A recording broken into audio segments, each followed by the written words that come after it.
Queridos irmãos, a graça e a paz. Que bom estarmos juntos nessa terça-feira, meditando nessa preciosa palavra do Senhor. E hoje eu quero abordar um tema importante com os irmãos, que talvez alguns irmãos saibam, mas não saibam explicar. Porque uma coisa é saber a coisa e outra coisa é saber explicar essa coisa. Se bem que há quem diga que você só sabe de fato uma coisa quando você consegue explicar. Se bem que, se eu perguntar para os irmãos sobre o que é o amor, eu acho que todos os irmãos se imaginam de forma muito clara o que é o amor. Mas se eu pedir para os irmãos explicarem o que é o amor e definir, não deixa de ser desafiador também. Quero ler com os irmãos em 1 Pedro, capítulo 2, versículo 9, e quero abordar aqui em não muitas palavras um tema muito importante chamado, irmã Arlete, o sacerdócio universal do cristão. Repita assim comigo, o sacerdócio universal do cristão. A frase do começo ao fim agora, 1, 2, 3, o sacerdócio universal do cristão. Você já ouviu falar do sacerdócio universal do cristão? Você sabe o que isso significa?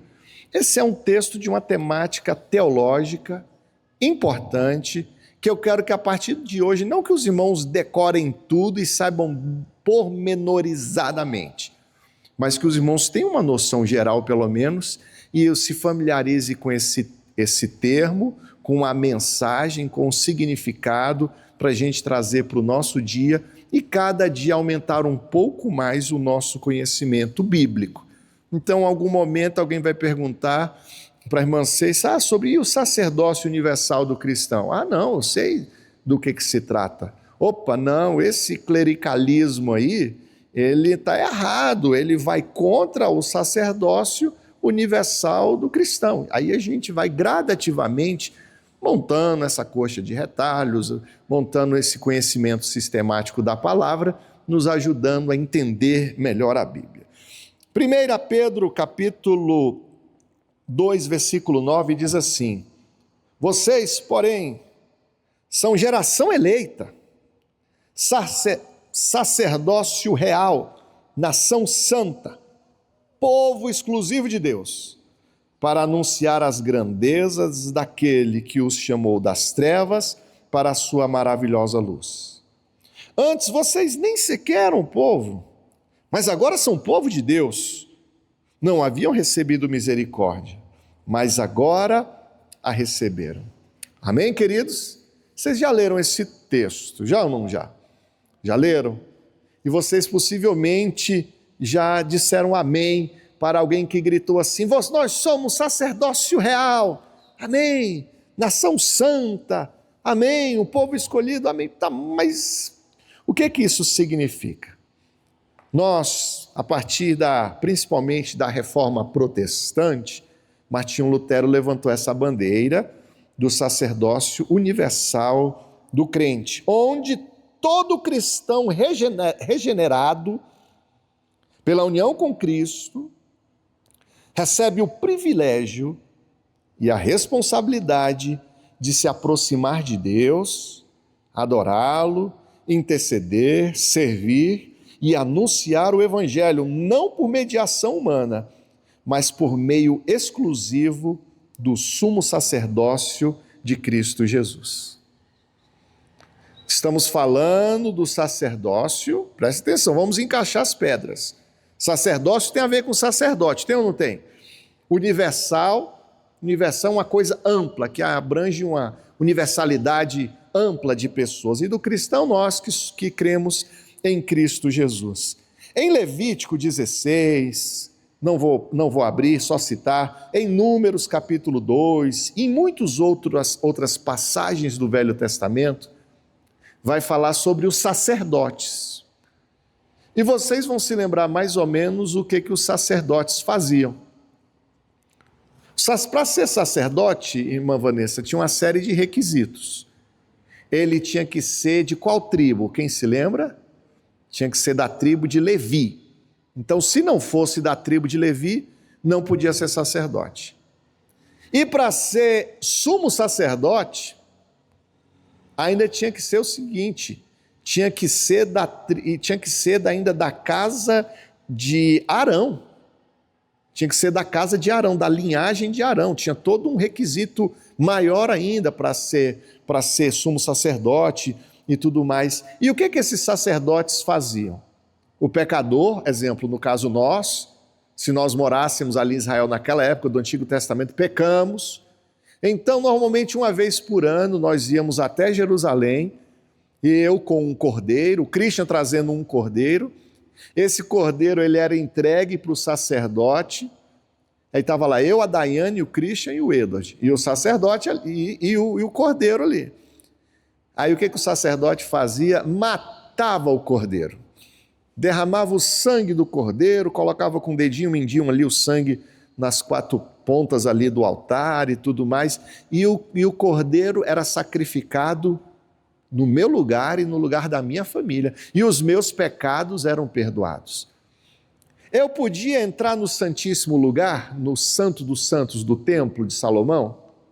Não podia. Só o sumo sacerdote. Havia uma limitação, nem no Santo Lugar a gente podia entrar, só o sacerdote. Então o sacerdote, ele fazia essa intermediação. Essa conexão entre Deus e os homens era normalmente intermediada pelo sacerdote. Por que eu estou explicando o que o sacerdote fazia? Porque hoje nós somos sacerdotes. Aí esse é um ponto, já avançando aqui, do sacerdócio universal. O que os irmãos acham da gente começar a trazer bode e carneiro para cá e o pastor já ir começar a sacrificar pro perdão de pecado de vocês? Primeiro que Jesus foi o nosso Cordeiro Pascual em definitivo. E essa figura sacerdotal já não existe mais dessa maneira. Então, existem promessas, já no Velho Testamento, Êxodo 19:6, dizendo o seguinte: olha, vocês serão para mim um reino de sacerdotes e uma nação santa. Então lá em Êxodo tinha uma promessa que era o seguinte: eu tenho um sacerdote aqui, não, mas eu quero uma nação, um reino de sacerdotes. Porque os sacerdotes eram poucos, que apresentavam esses sacrifícios, que intermediavam. Não, mas Deus queria um reino onde todos fossem sacerdotes.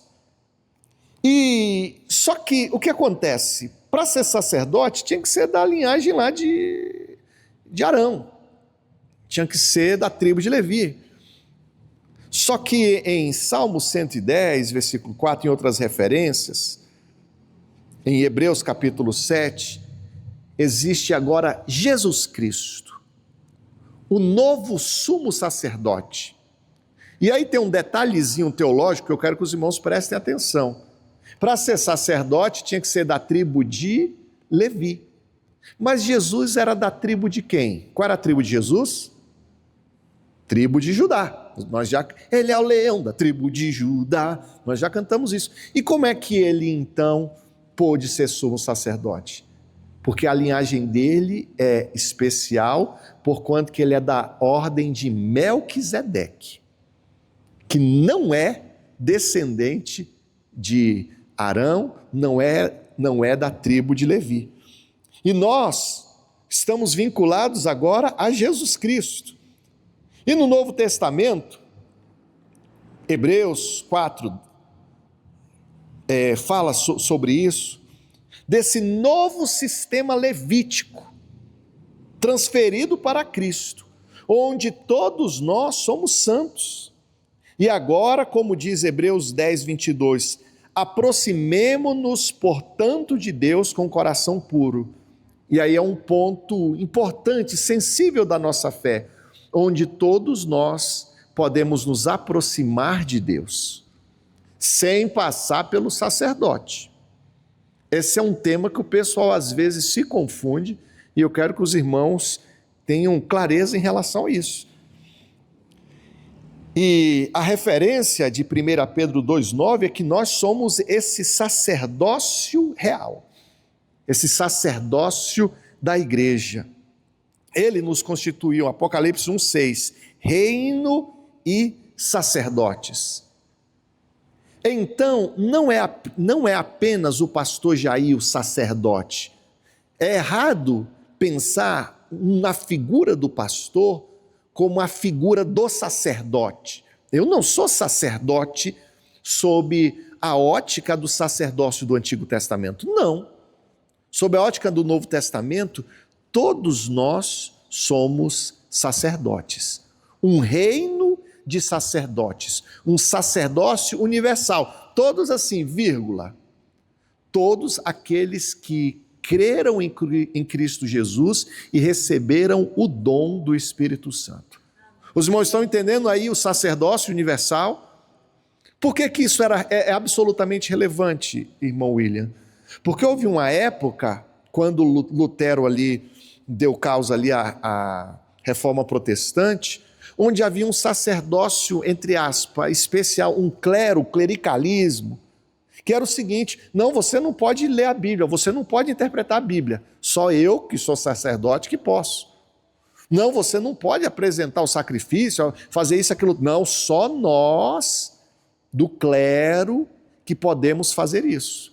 E a Reforma Protestante entrega a Bíblia para cada crente, devolve a Bíblia para o crente, e não tem essa figura: olha, William, para você chegar a Deus, você necessariamente tem que passar por mim, pastor, ou padre, ou sacerdote. Como a própria Bíblia diz, todos nós temos acesso ao trono de Deus. Então esse é um tema importante, que se cair na prova semana que vem, eu quero que os irmãos acertem essa questão a respeito do sacerdócio universal do cristão. E 1 Timóteo 2,5 diz: há um só mediador entre Deus e os homens, o homem Cristo Jesus. Assim, pelo Evangelho, todo crente é sacerdote, porque está unido ao sumo sacerdote Jesus Cristo. Então, hoje, queridos, nós temos o Espírito Santo em nós, que nos capacita, que nos impele a adorar, interceder, servir, testemunhar. Antigamente, a figura da intercessão, a intercessão religiosa, quem era o intercessor? O sacerdote era o intercessor. Mas hoje todos nós, podemos ser intercessores. Em que sentido? Todos nós podemos levar pessoas, assim, entre aspas, causas, motivos de oração até Deus. Eu posso hoje me ajoelhar aqui e apresentar a vida do João, do Pedro. Estou falando com Deus sobre essas pessoas, sobre essas causas, sobre essas situações. Aí tem um versículo muito importante em Mateus 27:51. Quando o véu do templo foi rasgado de cima até embaixo. Chegava alguém para entrar no Santíssimo Lugar, no Santo Lugar, e aí tinha a pergunta: você é descendente de Arão? Você é da tribo de Levi? Ah, eu quero entrar no Santo Lugar. Não, você não pode, só sacerdotes podem entrar aqui. Mas agora, como o véu foi rasgado de cima até embaixo, você chega e diz: olha, eu moro na Ceilândia, na 23 da Ceilândia Sul, e eu quero entrar no Santíssimo Lugar. Eu não sou da linhagem de Levi, eu não sou da linhagem aarônica, mas eu quero entrar lá não só no Santo Lugar, não, eu quero ir lá no Santíssimo Lugar. Aí a pessoa vai dizer: você pode entrar, porque o véu foi rasgado. E hoje você pode entrar no Santíssimo Lugar. Ah, mas eu não tenho que ter intermediação. Não há intermediador. Você vai, porque Jesus Cristo te deu acesso. E imagine uma porta entre você e Deus. E você pega essa porta, abre essa porta e entra na presença de Deus. Essa porta é Jesus. Jesus é a porta. Então esse é um tema que os irmãos precisam entender. Agora, se você hoje é um sacerdote, um sacerdócio real, isso é só uma carteirinha para você exibir para as pessoas? Ou isso também envolve responsabilidades? Será que é só um status? se apresentar como sacerdote, que normalmente, eu quero ser, quantos aqui querem ser reino e sacerdote? Amém, todos nós queremos, tudo bem, mas ser sacerdote, ser reino e sacerdote, implica também em responsabilidades. Nós temos o privilégio de entrar no Santíssimo Lugar, tudo bem, mas você que agora entrou no Santíssimo Lugar, você vai fazer o que com sua vida? Com esse privilégio que foi te dado. Então isso demanda de nós responsabilidades. Então o que o crente faz como sacerdotes? A doutrina tem implicações práticas e devocionais. Romanos capítulo 12, versículo 1, fala de sacrifícios. Sacrifício vivo. Apresente-se diante de Deus como um sacrifício vivo.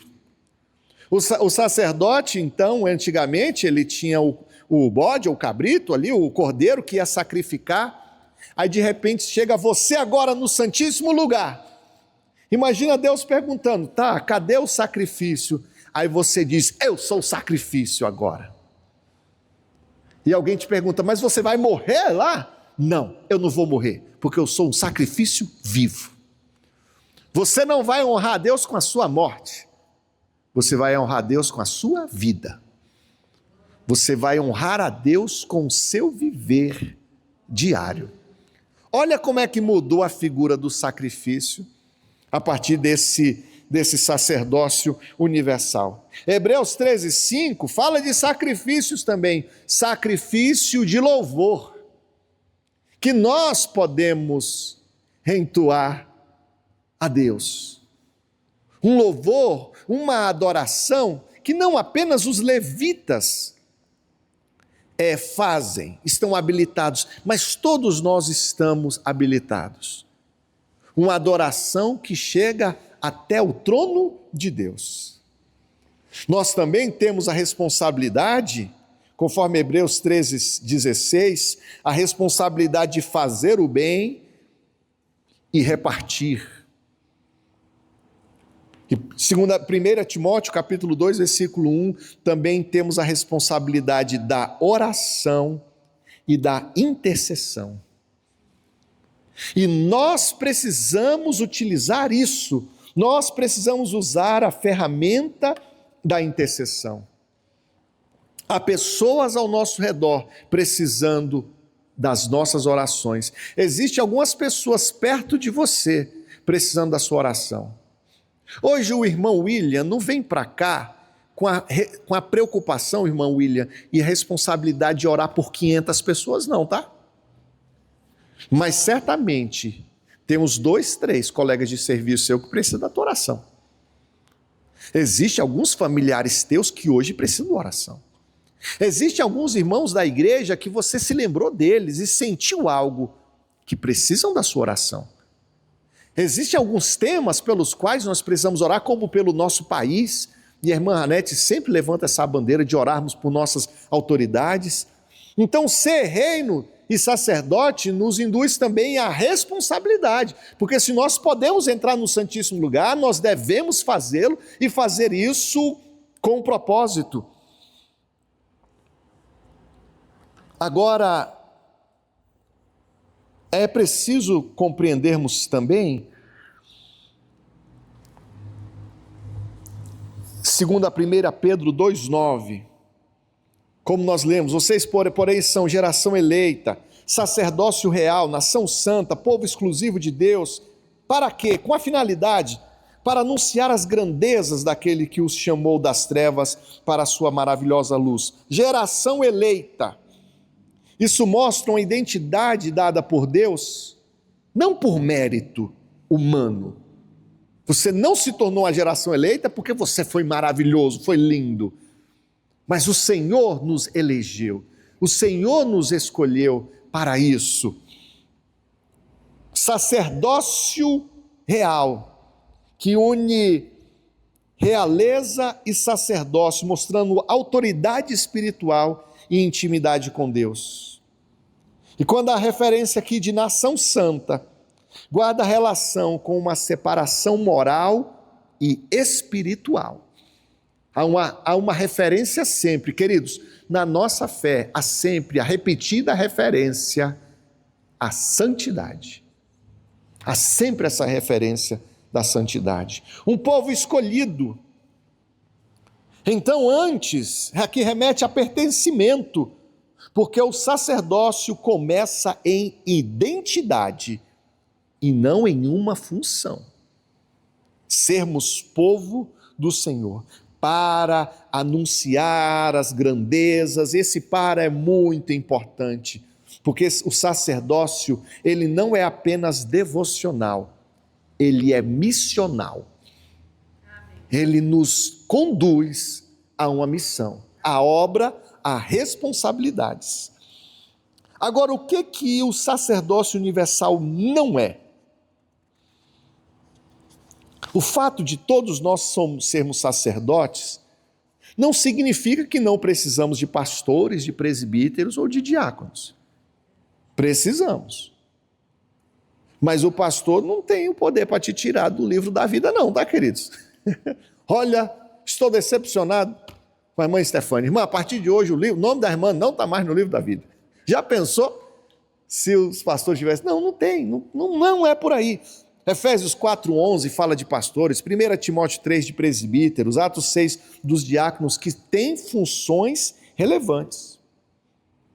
Outra coisa, nós somos esse reino de sacerdócio, de sacerdotes, de maneira que o seu sacerdócio deve estar conectado ao sacerdócio dos demais. Nós não somos uma ilha. Tem gente que fala, eu sou igreja do Senhor. Não, irmão, você não é igreja. Nós somos igreja. Você sozinho é uma pessoa desgarrada. Você é uma ovelha desgarrada se você estiver sozinho. Agora, nós juntos, aí sim, nós somos igreja. Os sacerdotes servem em corpo, não isoladamente. E não significa que a pessoa tenha autonomia para próprias doutrinas, inventar as doutrinas. Não é por aí. A Bíblia, as Escrituras são essa autoridade final. E o ensino da igreja é fundamental. Então a gente não pode nem muito mar e nem muito terra. A gente não pode... Existem pastores que querem se colocar numa posição onde manda em todo mundo, está acima de todo mundo, e na verdade o pastor é um servo. Querem se colocar numa posição de intermediadores entre Deus e homem, e não é por aí. Todos nós podemos pegar nossa Bíblia, se ajoelhar e se conectar diretamente com Deus, podemos interceder, podemos orar, podemos adorar. Agora partir para o outro extremo, eu não preciso de pastor não, eu sou meu pastor. Irmão, quem é que dá luz a si próprio sozinho, sem ninguém? Você já viu, Mahanete, alguém se batizando a si próprio? Existe alguma coisa mais feia do que a pessoa servir a ceia para si próprio, digamos assim, e não em comunidade? Então a gente precisa de equilíbrio para compreender o papel de cada pessoa em toda essa história. Então, em nossa perspectiva batista, já fazendo uma revisão para o final, Cristo é o único mediador. Cada crente tem acesso direito a Deus. E cada membro tem responsabilidade no governo da igreja. É uma democracia congregacional. Todos nós temos responsabilidade. Ah, querido, tem um pastor aí? Eu vou deixar o pastor resolver. Eu já dei meu dízimo esse mês, eu não tenho que me preocupar com nada. Irmãos, todos nós temos responsabilidades. De alguma medida, de alguma forma, e precisamos estar conscientes. A maturidade cristã, veja bem, queridos, a maturidade cristã envolve não apenas você conhecer a Bíblia, mas você conhecer as suas responsabilidades na obra do Senhor. E ainda, o ofício pastoral é de liderança e ensino, não de mediação. Essa frase aqui ela é bem importante. O ofício pastoral é de liderança e ensino, não de mediação. Irmãos, é importante a oração do pastor, do evangelista. A Bíblia fala, alguém está doente, leva os presbíteros, os diáconos, põe ali, faça a oração da fé. Mas existem igrejas hoje que colocam os pastores numa situação de glória tão grande como se tivesse poderes extraordinários. Já vi vídeo de pastor entrando no estádio, tipo no Papa Móvel, entrando como se fossem deuses, queridos. Elevando ali como se a pessoa fosse numa casta superior. E não é o caso. O papel do pastor no momento do ministro de louvor de todos. Pensa, é que às vezes a gente não consegue fazer isso, mas o certo era no momento mais glorioso do culto, descer do púlpito, ficar todo mundo junto com a multidão, igual que nós somos, e conduzirmos ao Senhor toda a honra e toda a glória. Sabe? Então esse é um ponto sensível. Assim, essa doutrina do sacerdócio universal fortalece o evangelismo, a evangelização leiga, o serviço mútuo, a disciplina congregacional e a responsabilidade individual. Então esse foi um ponto importante que Martinho Lutero trouxe ali na Reforma Protestante também. Por isso devemos usar isso para a nossa vida devocional sólida. Podemos ir direto para a presença do Senhor, podemos ir direto falar com o chefe. Se bem que o chefe é meio pesado, podemos direto falar com o pai. Podemos falar com o pai. Imagina que eu estou, irmã Ranete, com uma reunião aqui no gabinete, uma reunião importante, muitas pessoas importantes, aí chega o Edward que está dormindo aqui, talvez de short, de sandália, entra lá, de uma certa forma, e fala, eu vim falar porque ele é o meu pai. Ele é uma criança, mas eu sou. Então, de uma certa forma, é como se, não vou dizer que ele corta a fila e tem essa. Mas nós, como somos crianças, queridos, quem não for como uma criança não vai poder entrar no reino dos céus.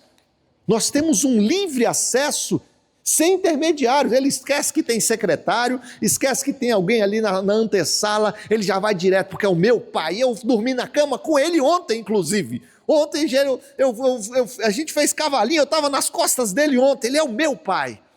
Isso nos deve gerar, queridos, fé. E a Bíblia fala para nós não apenas entrarmos no Santíssimo Lugar, mas fazemos isso confiadamente. Porquanto, desse sacerdócio universal do cristão, agora precisamos ainda de compromisso com a palavra. Não podemos ser ignorantes quanto às Escrituras. Temos o chamado para servir, seja na música, no ensino, no cuidado, na diaconia, em missões. O chamado para evangelizarmos a todos. E o chamado também para a comunhão e mutualidade. O sacerdócio leva a essa edificação mútua. Assim concluo. O sacerdócio universal do cristão exalta Cristo como único mediador. O sacerdócio universal do cristão vislumbra ao crente um acesso direto a Deus para adorar, interceder, servir, evangelizar e viver em santidade. E é uma doutrina bíblica, confessional e essencial para a vida da igreja. Quero pedir que agora você feche os olhos, eu quero orar com você a respeito disso. Pai amado, oramos a Ti essa noite, Senhor, pelos que estão ouvindo essa pregação em casa, pelos que estão aqui na igreja nesta noite, nesta terça-feira, meditando em Tua palavra, após terem orado de joelhos, que Tu, Senhor, conceda a cada um aqui clareza, Senhor, quanto ao reino e sacerdote que nós somos hoje, para que possamos nos achegar confiadamente, não atemorizadamente, mas com confiança diante do Teu trono, Senhor. Mas ao mesmo tempo também fazermos isso para a intercessão, para o serviço, para com o próximo, com ousadia também para anunciar a Tua palavra àquele que ainda não Te conhece. E que Tua igreja, Senhor, não se deixe enganar quando falsos líderes aparecem, querendo Jesus ocupar o lugar que é Teu.